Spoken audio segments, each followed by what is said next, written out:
Round of का क्या मतलब होता है ये आज की इस वीडियो में सीख लेते हैं। राउंड ऑफ का मतलब होता है कि to simplify a number to the nearest whole number और डेसिमल प्लेस, यानी कि किसी भी नंबर को हम जब सिंप्लीफाई कर देते हैं, जैसे मान लीजिए हमने कोई चीज़ खरीदी और उसकी जो पेमेंट है वो 570 रुपये और 90 पैसे बनी, तो हम उसको 500 या तो 70 रुपये दे देते हैं या 71 रुपये दे देते हैं, यानी कि राउंड ऑफ कर देते हैं, यानी पॉइंट्स में जब हम बात नहीं करते। या फिर मान लीजिए जैसे कोई भी चीज़ है उसकी वैल्यू आई 4.567, तो हम इसको राउंड ऑफ करके 4.57 भी लिख सकते हैं या 4.6 भी लिख सकते हैं। तो इस तरीके से जब हम किसी भी संख्या को उसकी निकटतम पूर्ण संख्या या दशमलव स्थान तक सरल बनाने का जो काम करते हैं या सरल बनाते हैं, तो उसको राउंड ऑफ करना कहते हैं। जैसे कि round off 567 to 2 decimal places, तो 2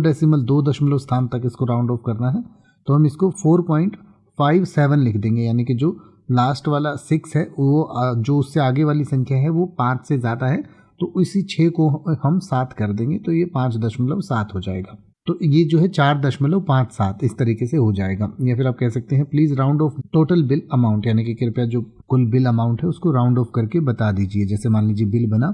587 रुपये का, तो बिल में आपके 590 रुपये लिखा हुआ आ जाएगा, या मान लीजिए 591 का बना तो 590 आपको देने हैं। तो इस तरीके से जब एक राउंड फिगर में या उसके पास की संख्या को हम जब ले लेते हैं तो उसको राउंड ऑफ करना कहते हैं। अब आप किसी भी वर्ड का मतलब हिंदी और इंग्लिश में YouTube पर सर्च कर सकते हैं, आपको मेरी वीडियो मिल जाएगी जिसमें आप बिना किसी फालतू बकवास के सीधा उस वर्ड का मतलब समझ पाएंगे। तो ऐसी ही वीडियोस को देखते रहने के लिए चैनल को सब्सक्राइब करें और बेल आइकन को प्रेस करें।